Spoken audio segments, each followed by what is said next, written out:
Welcome to ISKCON Toronto, Canada. Dropped our son off at the boys' bus tour and joined a massive festival yesterday. There was a huge festival, and talk about home programs. If you want to have a home program, these people really raised the bar. They had a giant pandal. Well, was it a mansion? They had a giant pandal. They had a calf on stage. They had Bhakti Mark Swami and Gauravani and Krishna Kishore and all these one Bibi Govinda Maharaj leading kirtan. They have a 12-hour kirtan festival yesterday. They have another festival today. They had a festival before. They had a dini installation for their home, and it looked like a Rath Yatra site, but it was a home program, but it was pretty impressive. So we're here in Toronto because our son is joining the boys' bus tour. So today we are continuing our wonderful study of the Srimad Bhagavatam, the ripened fruit of the desire tree of Vedic wisdom. So let's see. Om Namo Bhagavate Vasudevaya. Om Namo Bhagavate Vasudevaya. Om Namo Bhagavate Vasudevaya. I'll ask if all of you kindly offer your blessings so we can speak something beneficial for everyone. So today we are reading Srimad Bhagavatam, Canto 10, Chapter 27, and we are beginning with text number 17. One second. Gamyatam Shakra Bhadram Va Priyatam Me Anushashanam Dhiyatam Swadikareshu Yuktirva Sambhavarjitahai. Like this. Gamyatam, Kriyatam, Stiyatam. Very nicely poetic. Indra, you may go now. Execute my order and remain in your anointed position as King of Heaven. But be sober and without false pride. You may notice that Krishna doesn't give the benediction to Indra. He doesn't say, you will now be free from false pride. He doesn't, because as we know, just a little bit later, Indra is going to again continue his mistake, as Krishna saw that Indra is not yet fully purified. And so when he stole the Parijata tree from the higher, the heavenly planets, Indra again attacked the Lord. Purport. Lord Krishna is addressed here addressed Indra in the plural form, Vaha, because this grave instruction was meant for the lesson for all the demigods. And so you find this in Bhagavad Gita, Ubayor, Stapayor, Ubayor Madhye. They find this line there in many of the verses in the first chapter and in the second chapter. And then actually, so Ubayor Madhye, in the middle, right in between everyone. Madhye means middle. And in the middle of both, Ubayor Madhye. Senayor Ubayor Madhye. So Senayor is the chariot. He takes the chariot and he puts it right in the middle. And why does he do that? Because the Bhagavad Gita, the great instruction of Bhagavad Gita, is meant for a very vast audience. And so without false pride. So here, Krishna is indicating what was the disease that Indra was suffering, and this is pride. It is bewildering. In German, they have this saying it's Dummheit und Stolz wachsen Hafen dem selben Holz. Now I probably butchered it. Dummheit und Stolz Wachsen haben dem selben Holz. So any German speakers in the audience? Dummheit und Stolz wachsen haben dem selben Holz. Pride and stupidity grow on the same tree. So you have, what is a tree that has no fruits? How does it stand? It stands very nice and tall, very proud. And then a tree that actually has fruits, has some good qualities, it becomes humbled by those things and starts to lay itself low. Just like as Krishna walked through the Vrindavan forest, the trees would lay low, offering their fruits unto Krishna. So when we are proud, we are stupid. Like just like as you have in the Bhagavad Gita, you have from contemplating the objects of the senses comes attachment, from attachment comes anger, wrath, and then wrath leads to loss of memory. In the same way, pride is that bewildering force, and it's something that we have no qualification to be proud of anything, but we're still proud. As they say, proud, the pauper is proud of his penny. And sometimes Krishna has to, again, repeatedly give us instruction. So, for example, I was in the Pujari room in Dallas, and I was in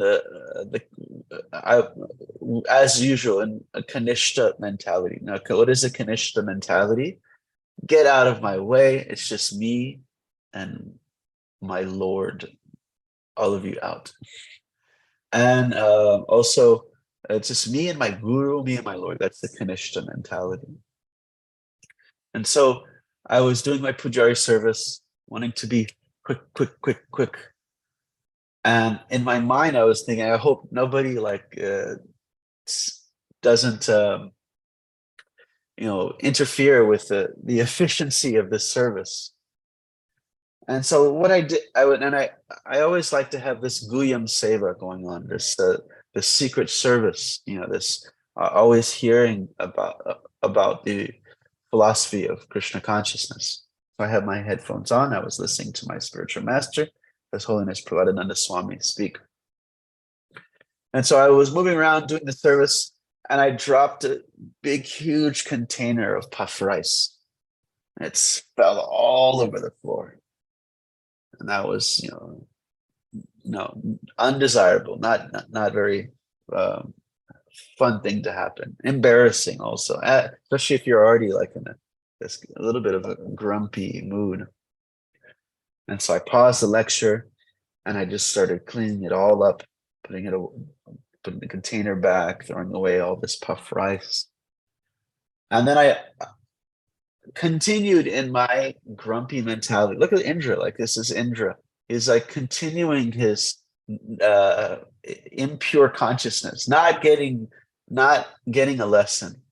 So I unpaused the lecture, and my spiritual master immediately said, sometimes we're not in the proper state of consciousness, and Krishna will set us a lesson, and still we won't learn.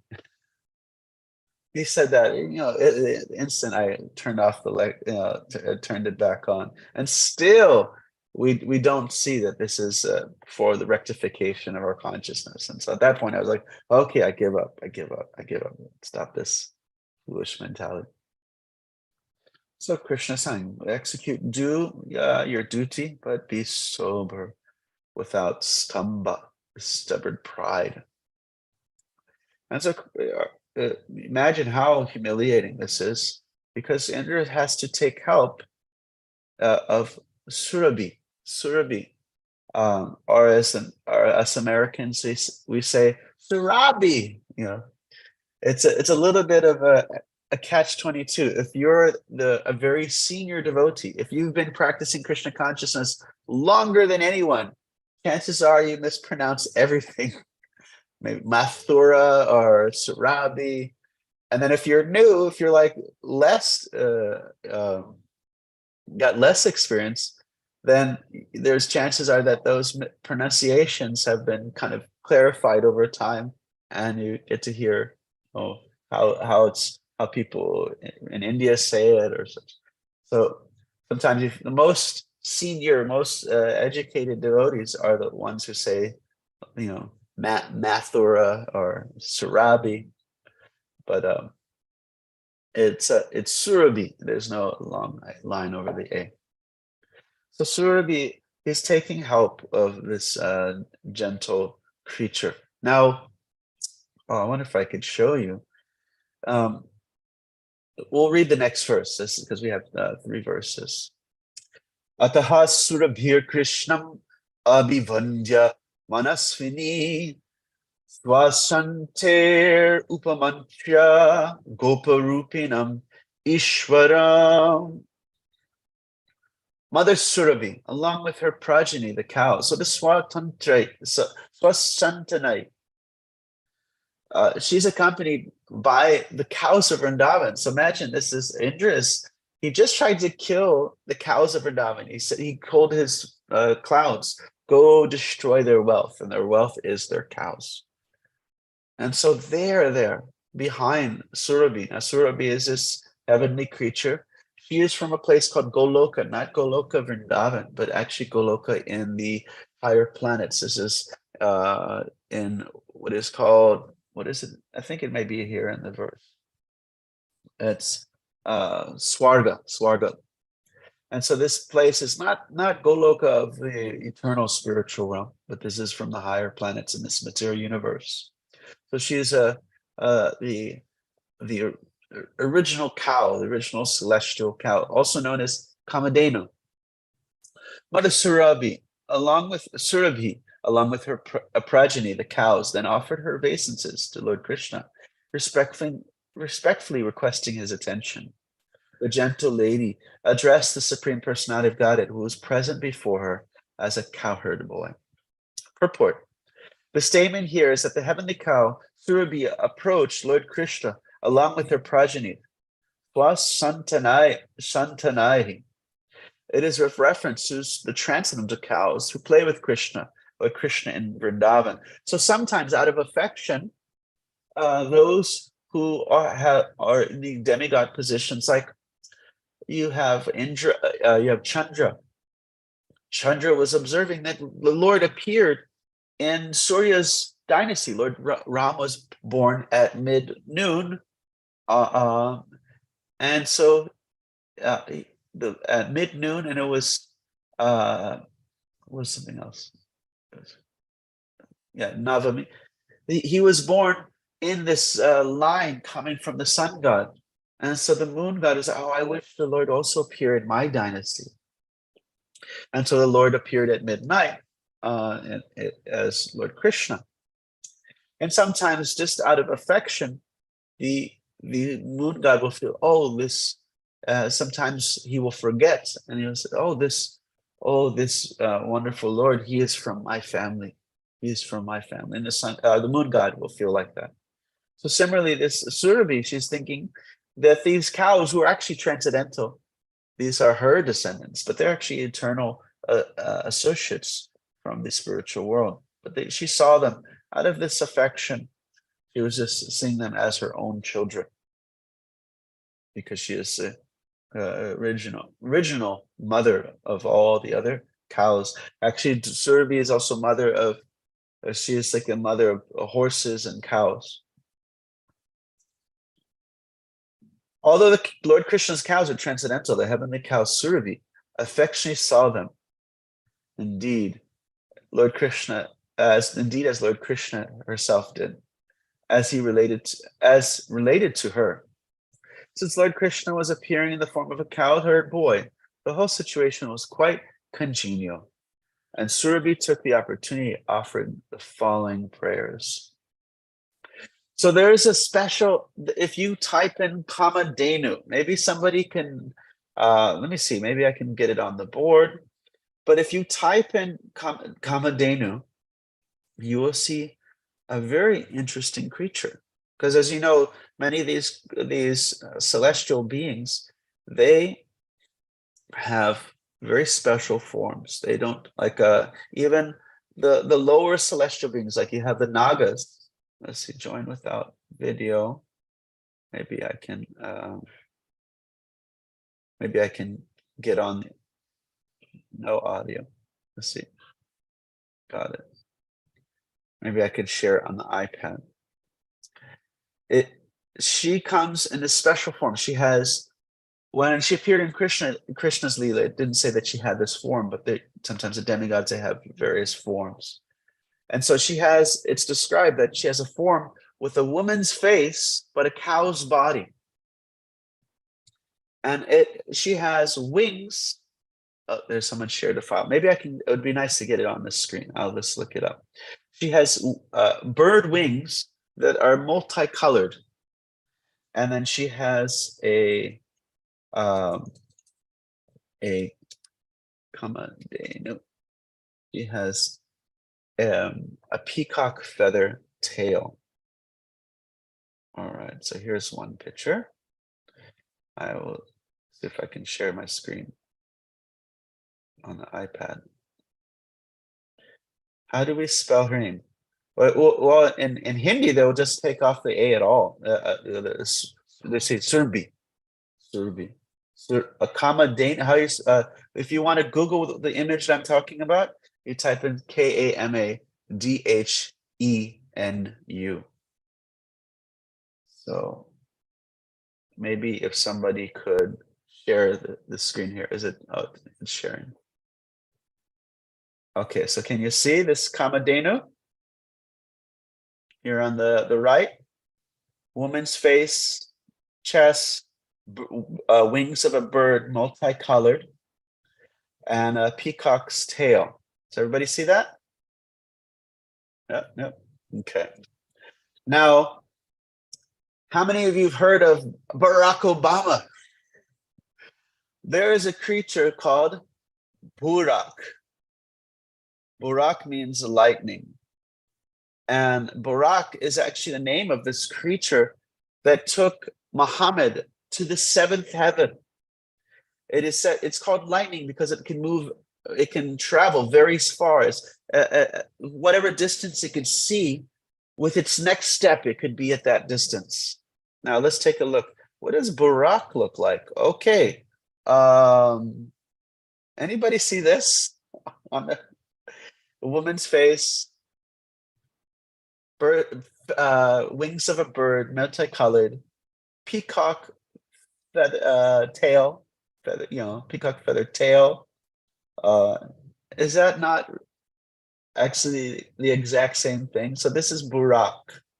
Yeah, it's kind of a horse/cow creature, and actually you find that Surabhi is the mother of both horse and cows, and so that's just a little sidestep there. I can turn that off. Wasn't that interesting? That was very interesting. Yeah. And so she's coming on behalf of Indra. Actually, Indra went to Brahma, and Brahma was like, I'm sorry, I don't want to be involved in this. And he kind of sidestepped out of the way because Brahma was already quite embarrassed because he already came and offended the Lord and stole the cowherd boys, and he didn't want to be associated with another horrible mistake. So he kind of just went to the side. I don't want to. This is already bad enough for me. This already looks quite bad enough. And so, but he advised to take the shelter of Surabhi. And Surabhi, being a devotee, she was very excited about coming to see Lord Krishna. Actually, this is how you can test what is the quality of the devotee, is that their interest is in not only Krishna, but his tadiya, his paraphernalia, his associates.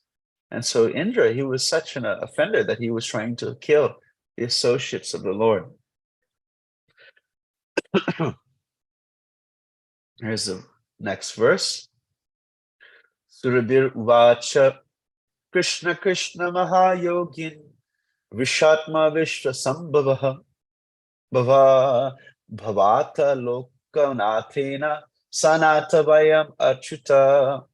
Mother Surabhi said, Oh Krishna, Krishna, greatest of mystics, oh soul and origin of the universe, you're the master of all the world. And by your grace, oh infallible Lord, we have you as our master. This is that Sanatha.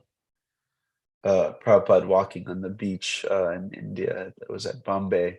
He said they you see the difference between there is some dog that is a stray dog. He is not. He is no Lord. Therefore, he is in a suffering condition. And then there is a well-groomed dog walking with its master. He is Sanat. He is a Lord.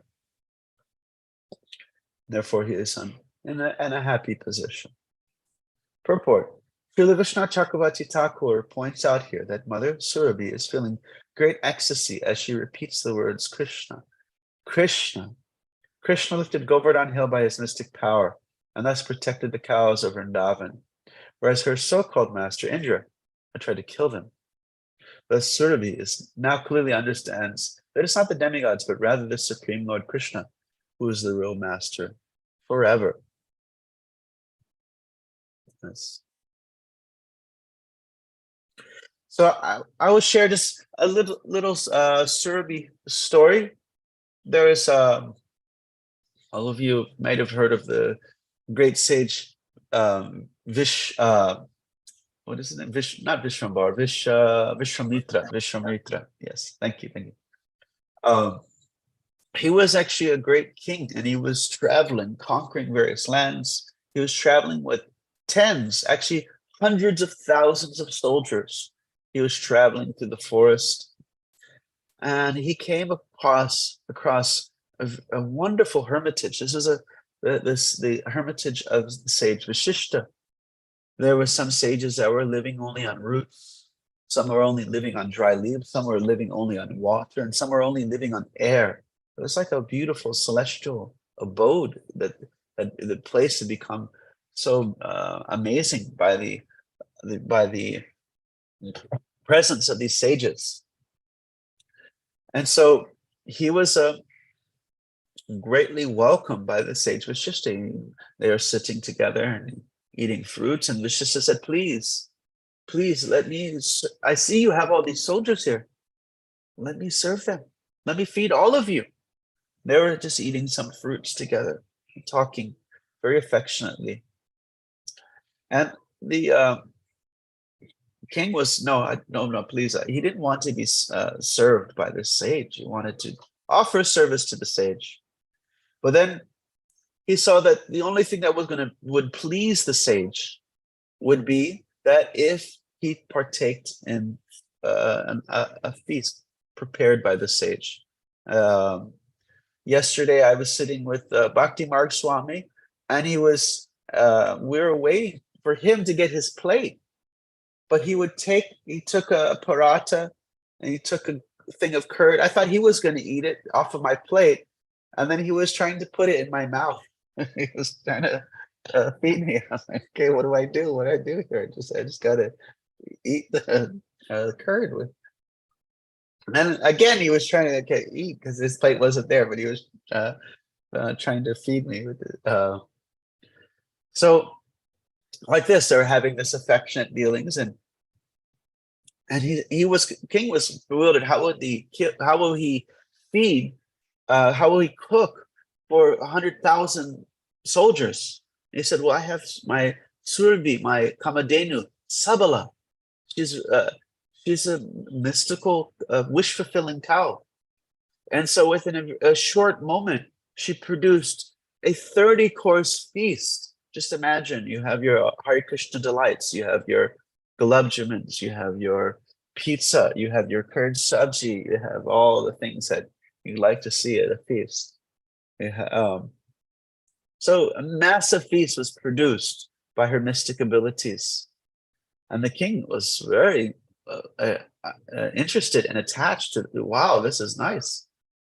I'm the king. I should have this. King, I should have all the coolest things. And he said, I'm sorry, I cannot give you Sabala. She's very dear to me. She assists me. By her assistance, we were able to perform yagyas that are lokamangalam, as it says here in the verse. What does it say? Verse 19. Vishat Bhavanati Krishna, somewhere, origin of the universe. But somewhere else we have Lokanathana. I'm thinking Lokamangalam means brings auspiciousness to the world. She's there. She helps us to do this. And he said, well, I'll give you 1,000,000 cows.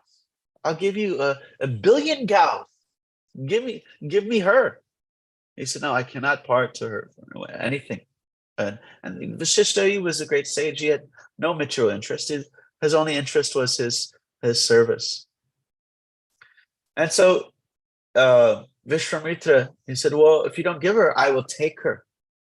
And he grabbed her by his powerful arms and started to drag her away by the horns. And she's crying, calling out Vasishtha, Vasishtha. And then at some point she breaks free and she runs back to Vasishtha. And he said to her, what can I do? He said, why are you abandoning me? He said, what can I do? I'm just a poor Brahmana. What can a poor Brahmana do? And so she divined his words. She said, what is the strength of what is the Kshatriya's arms compared to the strength of a Brahmana's words? All you have to do is order me to stay. And so he said, Sabala, stay. And immediately the king, with these powerful arms, was dragging her, and she was frozen still. He couldn't even move her a fraction of we're in Canada, millimeter, no inches here. Those are weird non-metric measurements. Not even a fraction of millimeter. Could not move her. And these warriors started to come out of her body, out of her roar, out of her nose, out of all the gates of the body. These warriors started to come out and fight all the king's army and all of his soldiers. And the king had 100 sons. And so the king started going towards the Vasishtha and firing all kinds of sorts of weapons. And with one mantra, Vasishtha dissolved all those weapons. And of the 100 sons, 99 were burnt to ashes. With that one mantra, Vasishtha chanted. So this king, he felt so dejected, so depressed. He lost his entire dynasty. He lost his army. He had no hope of overpowering the sage. So he left and he went to, I need to become a Brahmana. What is this? Kshatriya arms. Yeah, I want to be powerful. But what is it? It's nothing. So he went and petitioned, he did meditation in petition of Lord Shiva. He said, I have minor mystical weapons. I need the mystical weapons of the primal devatas, primal gods, like Brahmastra, Shiva Dwara, all these primal beings. I need the weapons of them. And so he did that. He did his austerity for a very long time. And then he came back and he just started firing all these mystical missiles, and the ashram is going on fire. People are getting blown to bits. And then Vasishtha comes out and with great anger says, I am here. Come, put your anger towards me. And it was so he starts, and all of his weapons he starts to shoot at Vasishtha. And it was like Vasishtha takes out his staff. Thou shalt not pass. So he has his staff, and all the weapons just go. They all just get sucked into his staff. Nothing happens. They all just, and then with his mystical abilities, he reestablishes the hermitage as it was before this grand destruction. So Vishwamitra, again, he leaves very upset. And he decides, okay, I need to really do austerities. I need to become attain Brahman Tejas, Brahman powers, real Brahminical powers. And so he is engaging in austerity. And during this time of austerity, Vashishta becomes taken in as one of the great sages that serve the dynasty of the Raghu Vamsa, the dynasty of Lord Ram. And so there was a king named Vishanku, and he went to Vashishta. He was not a pious king. He didn't live a clean life. And he said, I want to go to heavenly planets. But this human body made with blood, bones, and all this stuff, I want to go in this body. I don't want to die. I want to go in this body to heavenly planets. He said, I'm sorry, you cannot do that. Actually, Lord Arjuna, he went to the heavenly planets once in an invisible form. And the beings there were like, oh, I smell a human. Oh, God. This smells like there's a human here. So he wanted to go in this human body to the higher planets where, beings have a minimum lifespan of 1 million years or greater. He said, that's not possible. So Trishanku approached Vishwamitra, and knowing that Trishanku had approached Vashishta before, Vishwamitra agreed, said, yes, we will do this. I will, by my powers, I will send you to the heavenly kingdom. And so he performed a great sacrifice, and Trishanku his body was gliding up to heaven. And all the demigods became alarmed and disturbed, and they started to push him down. And there was just like this, if you ever see like one of the old movies, he's just like flying in the sky, going up and down and up and down. And understanding that he couldn't achieve it in that way. With his own mystical powers, he created his entire own universe. Vishwamitra created a whole universe with the powers that he was gaining for this Trishanku. And this would have like what is it, like the 12 or celestial what is it called? The celestial mansions. And those who know astrology, they'll know this stuff. It had all those features. And then Vishwamitra decided, okay, I must leave this place because this Trishanku's presence in the higher realm, it will just be inauspicious for everyone else. He just wanted to achieve his goal. He didn't care what the effect was. He said, I need to get out of here. And again, he performed meditation. And for 60,000 years, he was engaged in meditation. And then he heard the bangles. Lord Indra's throne was being shaken.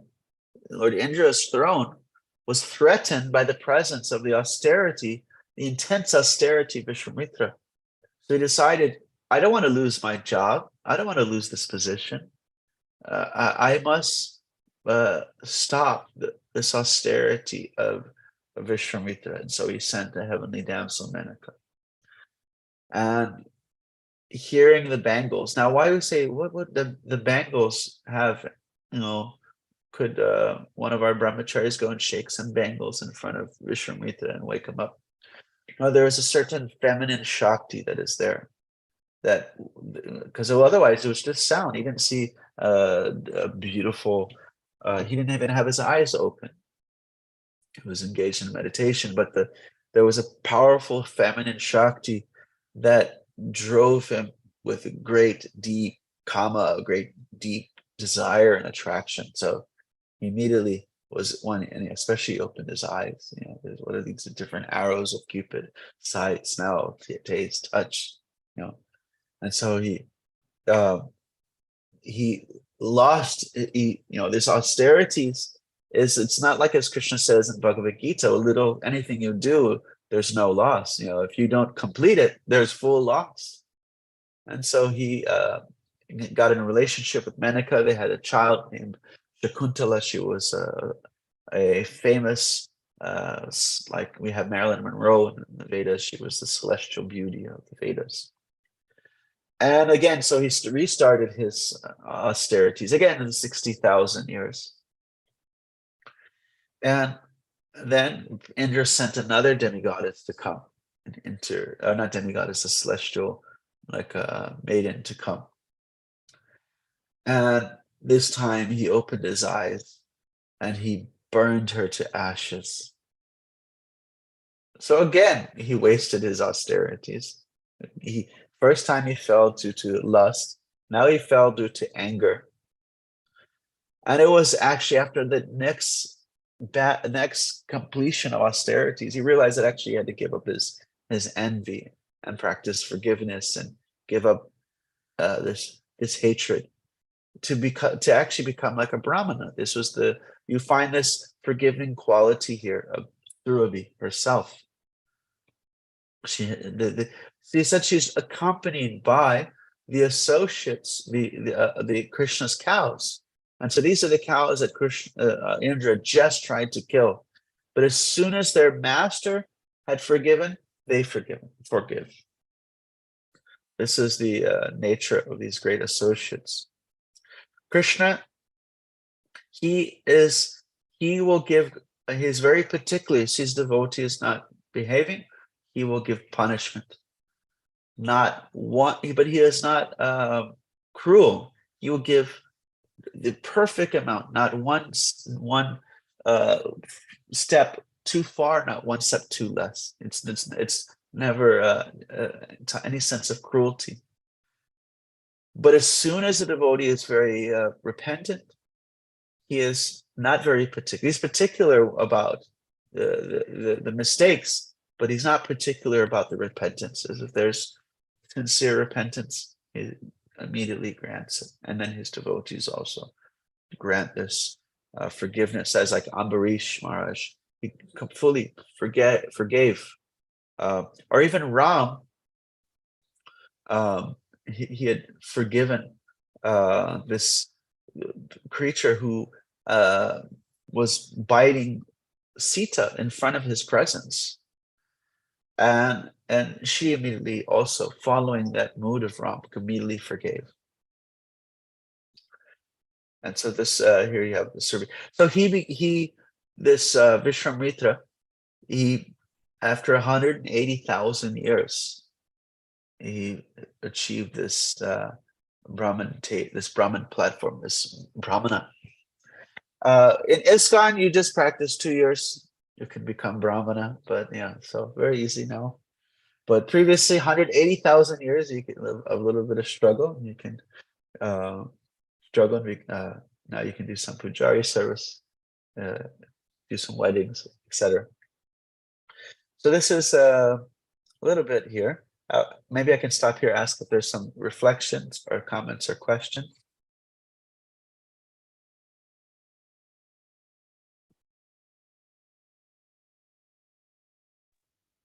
Great class, Prabhu. Adipusha, Prabhu. Yeah, can you hear me okay? Yes. Somehow you're sideways. I'm trying to read the text. Maybe I am. Oh, you showed me the text. Well, in the context of the subject matter of Brahminical qualities and the benefit of being Brahminical, we always try to draw the class from the story to the principle and then to glorify Krishna. We're here to glorify Krishna. So Krishna is so amazing that he's giving us access to be acting on a platform that is Brahminical and even higher than the platform of Vaishnava, so that we can be Krishna's instrument to be uplifting society, right? Brahmins have a lot of tejas, they have a lot of power, they have some mystical ability, but the main thing is that we're studying the Veda and teaching the Veda, we're engaging in worship, and we're we're called by the spiritual master to invite other people to have that experience and that discipline of worship. And we're also meant to go out among the people to interface with society and request and encourage and inspire them to give a donation to somehow or other be connected to devotional service. And in this way, Krishna is pleased. Prabhupada tells us, if you engage one person in devotional service today, no one is more dear to me than one who preaches this message. If you engage one person in devotional service today, your day is successful. So we want to understand that this is what we're called to do. Give them book, give them prasadam, explain to them what we've heard from Guru, offer them an opportunity to engage in devotional service. Because sometimes in the course of these very complex stories, we don't see the forest for the trees. You know what I mean? There's a lot of details. We were recently looking at maybe I'm talking too long, looking at an article on the internet about Noah's Ark. You know, they're building an ark down in Kentucky, which is a scale model of the big boat that the Lord asked Noah to build. And it's supposed to be like a theme park and remind people of the story, right? And then there were a lot of comments after the article on the internet, a lot of comments about shipbuilding, you know, how many trees it took to build it, and whether they used the right tools, whether it was the right shape, whether it would float, whether it would accommodate all the animals. So there were a lot about shipbuilding, and there were comments about animals, animal husbandry. Why didn't the tigers eat the ducks? And, you know, could they all fit in there? And who cleaned up the poop in the bottom of the ark? And stuff like that. And then there were a lot of comments about meteorology, about rain. Could it possibly rain that much? Was there enough to cover the mountains? Where did the rain go? Where did it come from? Like that. But there were no comments about God. It's a story about God. It's a story about obedience to God. It's a story about how that's an option. It's a story about disobedience to the Lord. And so sometimes we have these stories, and we're thinking about the wood, and we're thinking about the animals, and we're thinking about the rain, but it doesn't say anything about Krishna. And so we want to, in our classes, we want to draw the fact that how wonderful is Krishna, that how wonderful is Srila Prabhupada. He came here to, to a misdirected society and bring about a revolution in the impious life of a misdirected society. And the way he did that was he engaged us in devotional service and initiated us and express some confidence that we could offer the Brahminical contribution to society. Not that he made us a Brahmin, but he said, please do this. Do what I ask you to do. And and the story about all the different mystic powers and how this is the cow and the king and everything. We want to remember Krishna is very wonderful, and there is such a thing as a Brahminical platform, and we're called to do that, or to contribute like that to please Krishna. Anyway, I talked too long. I'm sorry. We'll go to Srila Prabhupada.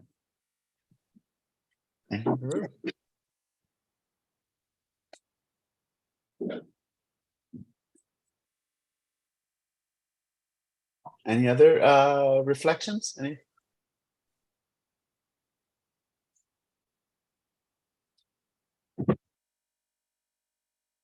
How wonderful is Krishna? Krishna, Krishna. Mahayogi. Wonderful class, Nityananda Chandra Prabhu. We love to hear from you. Yeah, you're such an incredible storyteller. Adipusha Prabhu is always there to drive the point home to help this Krishna. Thank you, Adipusha. What words to Prabhupada? Okay, how is the darshan doing? The pujaris are scampering. Is Kula Pradeepa Prabhu going to blow the conch? What did you say? Kula Pradeepa Prabhu? Do you see Kula Pradeepa Prabhu running back and forth? He's not here today. Okay. She's going to give them. Oh, Amrita Kishori. Thank you, Amrita Kishori. Okay, dear devotees, let's give a big prayer to Chandra Prabhu, let's turn on our cameras if we can, and let's take darshan. We need to spotlight Amrita Kishori. Oh, there he is.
Love to speak, our spiritual master, any way, same devotional service. I vow to love to speak with great reverence. By His grace, like across the ocean, fills up, being mercy and mercy. I only wish to have my conscience purified, emanating from others' mouth. Attachment to so to speak, affection to all signs. He opens my darkened eyes to fill my heart. He is my Lord, for him ecstatic brain entities. Vedic scriptures sing in this character. Spiritual west oceans. Friend and Lord and Master. Last verse. Face. Take shelter. See, you are driving far. Thank you. Sorry. Thank you. See, we can see the devotees' feet. All right. Okay, Hare Krishna, dear devotees, that was a wonderful class. Thank you very much for tuning in today. Have a wonderful Sunday. go to your temple, wherever you live, for a Sunday feast, a love feast, as Srila Prabhupada called it, and come again tomorrow, Monday morning. Okay, Hare Krishna. Hare Krishna.